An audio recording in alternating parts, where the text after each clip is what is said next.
Entertainment here, and I'm back to talk about Star Wars The Mandalorian Season 3, Episode 8, and my thoughts on the final episode. Now, some of you are going to be asking, why have I uploaded this video, or what happened to the previous video? I accidentally deleted my first review because I am a fucking idiot. I don't know what happened. I was trying to sort out a different video and I accidentally ended up deleting my Mandalorian review. So, to everybody who commented, I am sorry. I didn't mean to do that. And so I'm having to do this again. But let's get on with the review. It was a terrible episode. The worst ending of any Mandalorian season final. This episode was predictable, boring, and annoying. I did not enjoy any of this episode. I am angry at how this has turned into a disaster, a mess, and to Dave Filoni and Favreau, hold your heads in shame. This episode was a disgrace. You cannot put this was just terrible. It was absolutely terrible. You wasted so much potential on to have a stupid final scene. It was, oh my god, the stupidity in this episode is immense. And it's unbelievably annoying. Because there was potential with this episode. There were things you could have done in this episode that would have been at least watchable or even enjoyable to watch, but you decided to get rid of that so you could have that stupid bloody ending. I am just gutted, absolutely gutted with how this season ended. Now, it wasn't a great season, but for goodness sake, they usually manage to at least entertain us with the ending. And to people who are now saying that fucking Moff Gideon is the best bad guy in Star Wars history, are you fucking stupid? The guy has been beaten 3 fucking times when he had, in most of the fucking, attacks, or at least most of the fucking seasons, he has had the clear advantage. And you fucking say that he's the best bad guy? Fuck you. That is bollocks. No, he is not the best Star Wars bad guy, and he never will be. He's just going to be the joke of all the other fucking bad guys. You're trying to put fucking Moff Gideon on the same level as Darth Vader, as Dooku, as the Yuuzhan Vong, as the One Order? I mean, calm the fuck on. By the way, the One Order is from the EU, not the First Order, in case people are trying to say I'm defending the sequels. Fuck the sequels. It is just, wow. You are going so far to defend this shit character. But anyway, I'm going to give this a 0 out of 10. It was a terrible episode and a terrible ending.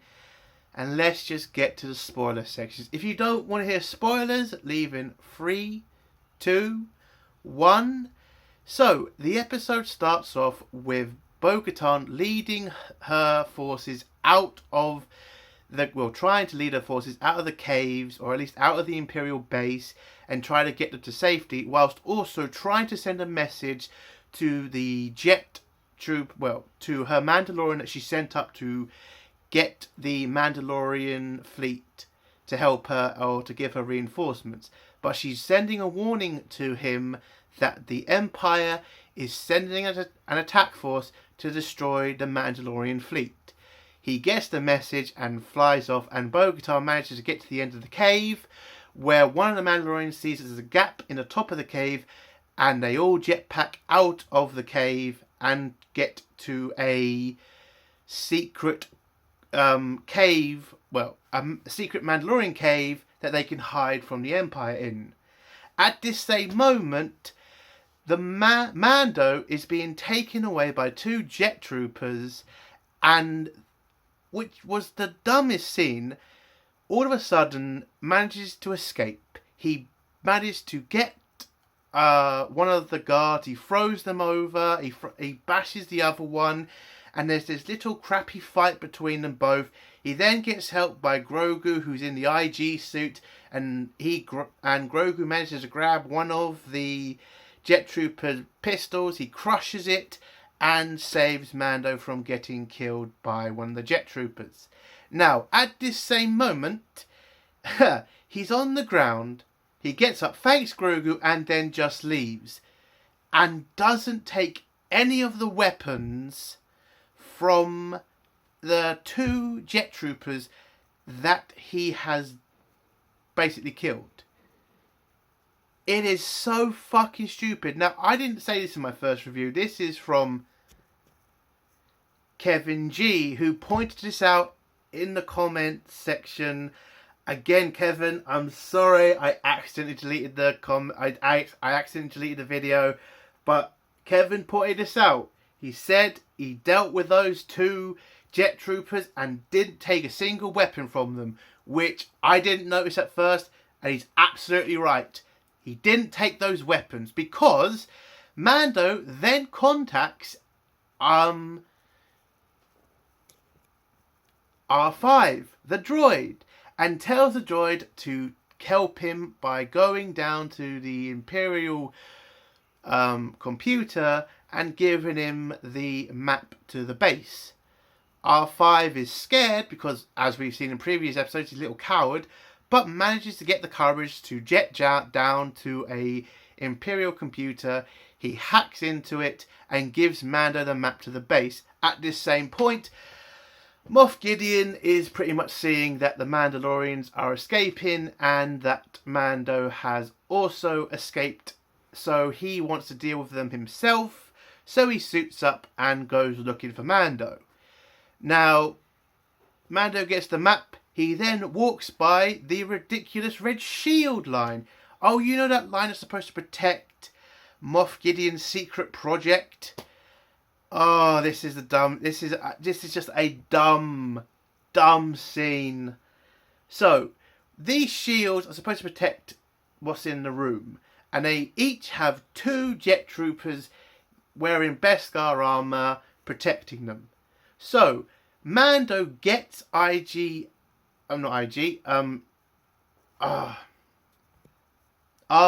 to turn the shields off one at a time so Mando can fight 2 jet troopers at a time. Oh yeah, you remember that Mando already took out 2 jet troopers and didn't take a single weapon? Yeah, that would have been helpful, Mando, if you'd grabbed at least a dagger. It turns out each jet trooper has a dagger, not just a blaster. But Mando's going to go head to head with 2 jet troopers with just his hand. Or his Beskar armor, because that just defends against everything. I hate that armor so much. Anyway, so R5 turns off the shields one by one.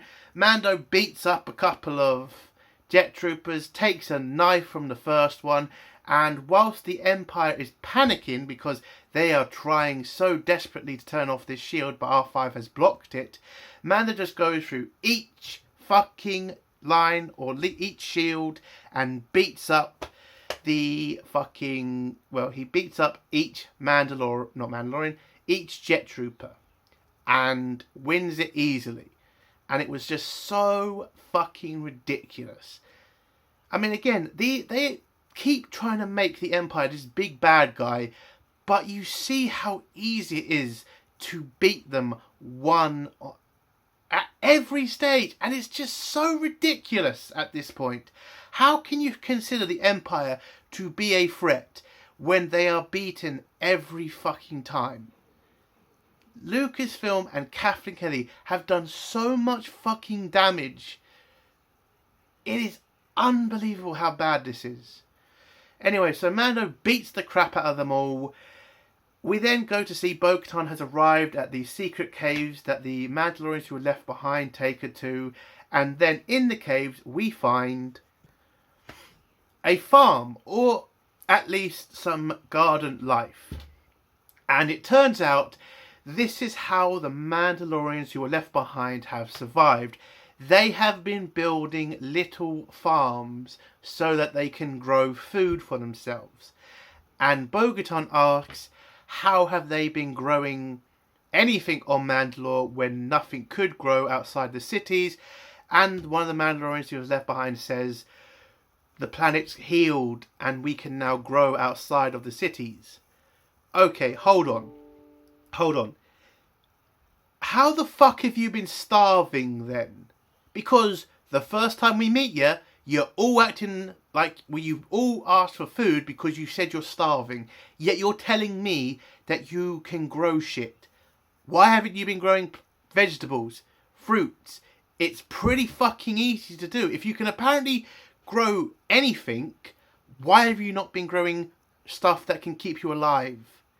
And why are you so desperate for food if you can literally grow shit? It's so fucking ridiculous. Oh my god. Anyway, so back up with the Mandalorian fleet. The guy arrives just in time, well, apparently just in time, to tell all the Mandalorians to escape to the planet and to leave the command ship as a decoy for the Imperial attack. All the Mandalorians get all the time in the world to escape the main Mandalorian ship, get to the other ships and go into cloud cover just in time to escape the attack of the TIE interceptors and bombers.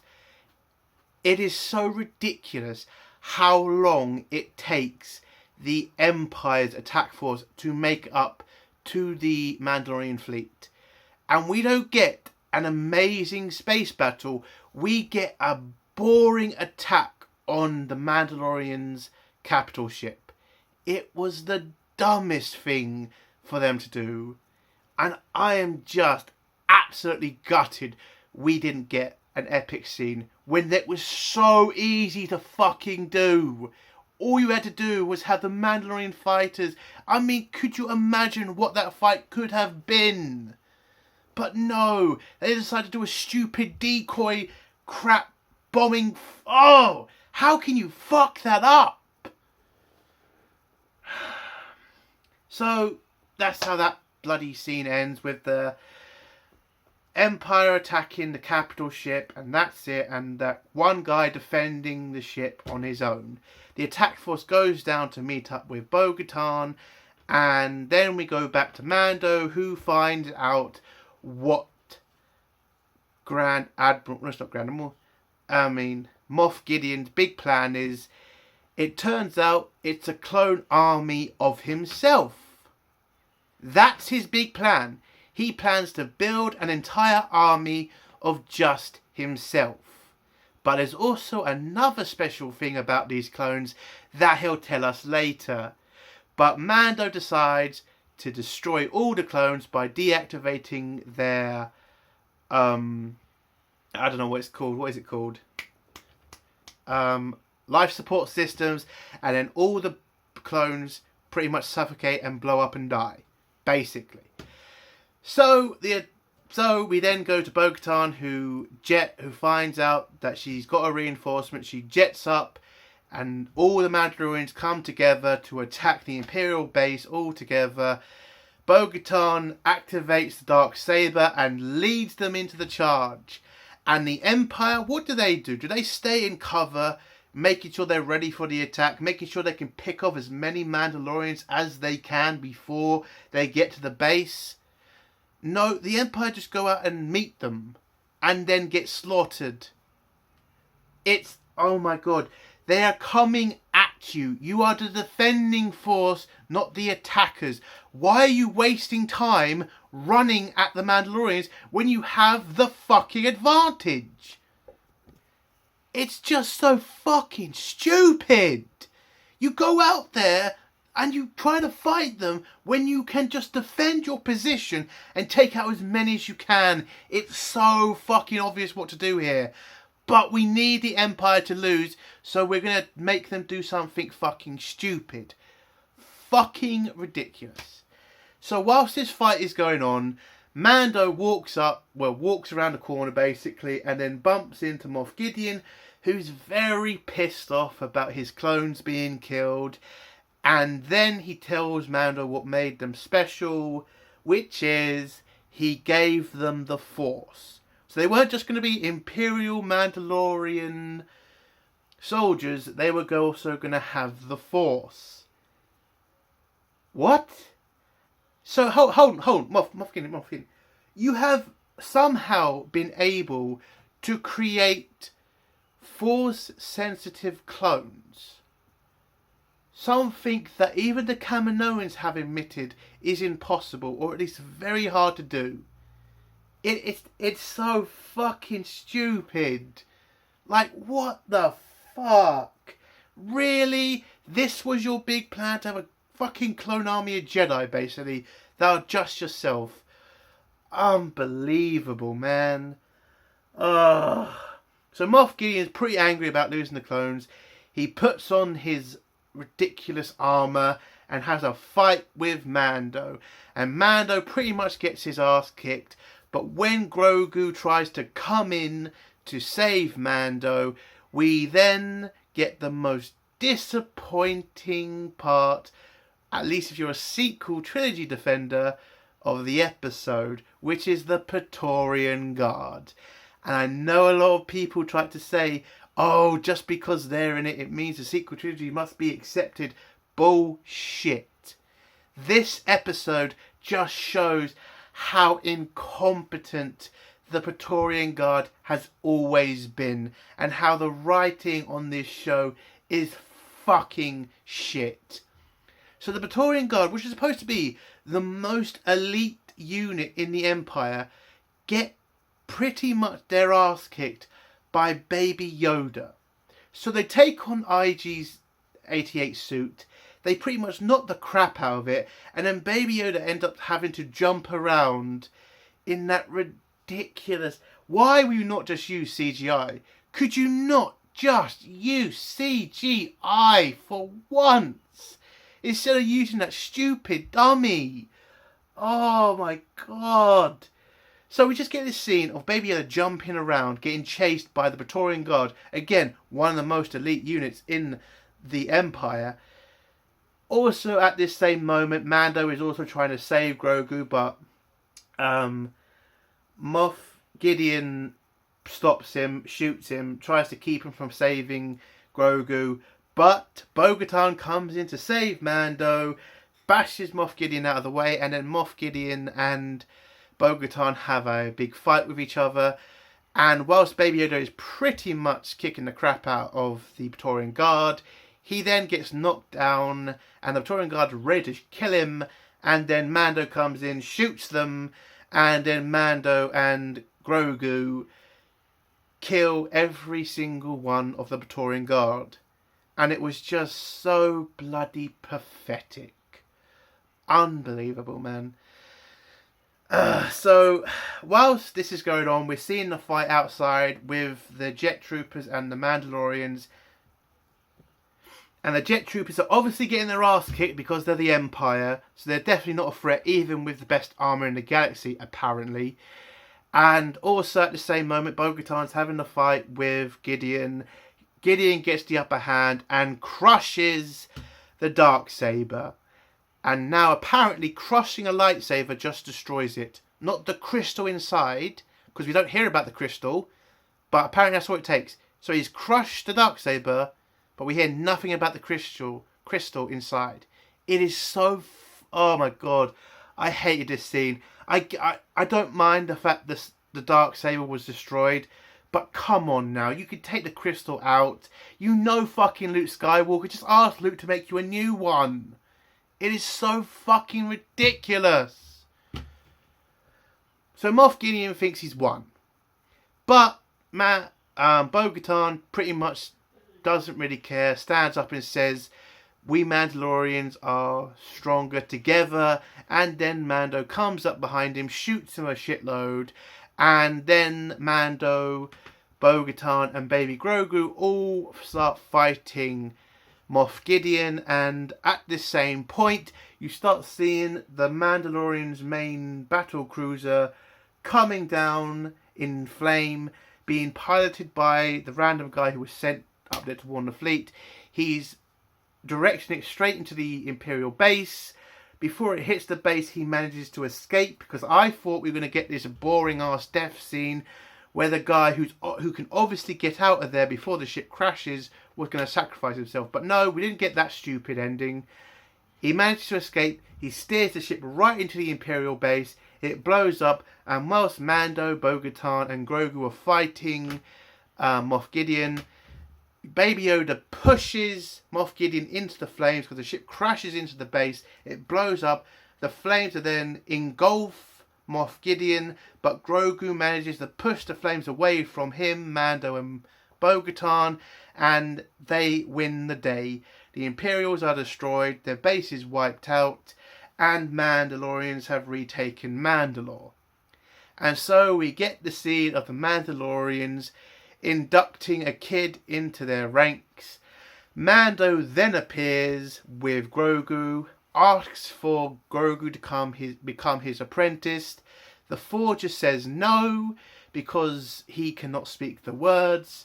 Mando then says, what if I say he can be my apprentice? Because apparently in the rules, if you're the father of a child, you can say he can be the apprentice, and that's fine with the Mandalorians. She says, well, you're not his father, and they don't know where his mother and father is, probably dead, the Forger says. And Mando just says, I will adopt Baby Yoda as my son. And the Forger says, that will be fine. So now Grogu is Den Grogu, and is now the son of Mando. And I'm just couldn't give a shit. I know a lot of people are going to go nuts for this scene and say, yay, they're finally letting Mando be a dad. Hasn't he been a dad already? I mean, if this really excites you, then you really must be a flipping moron. So what, he's now fucking adopted Grogu. He's already fucking done it, hasn't he? When he took Grogu from Luke. Oh, God, this is a terrible fucking episode. So, Grogu becomes Mando's son.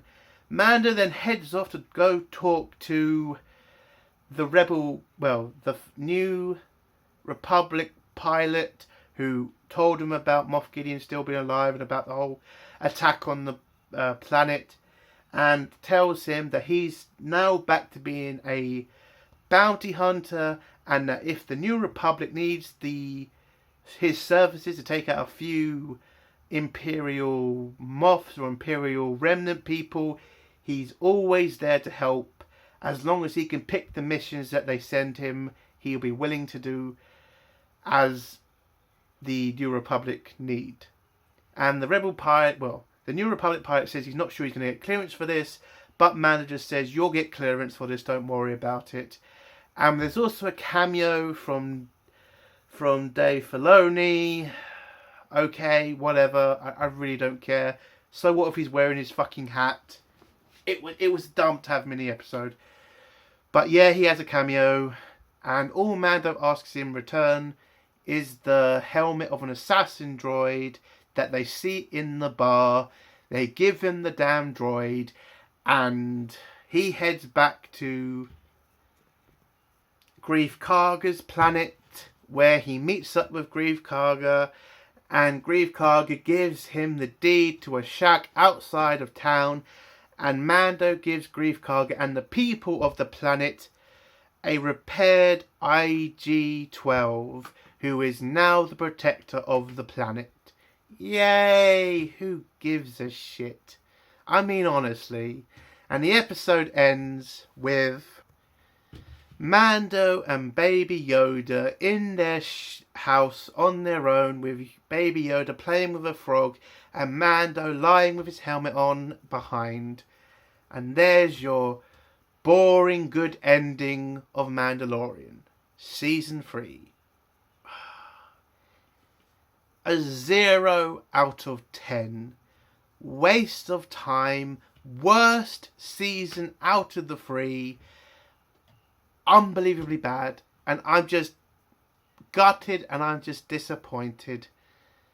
What a failure. Especially when Mandalorian is the last hope of Disney to save Star Wars. And I know a lot of people are going to say, what about Ahsoka? Ahsoka hasn't come out yet. Mando was the golden child. Mando was the thing that was getting fans back. With this season, oh, that might have been too early, Disney. You might be actually in the shit now. Because this was a terrible season. Unbelievable. And that's the end of my video. Again, I'm sorry again for accidentally deleting my first video. I am annoyed. I had to do this again. But accidents happen. So, if you like this video, give it a like. If you dislike this video, give it a dislike. And if you like my content, do think about subscribing. Entertainment Soldier. Bye.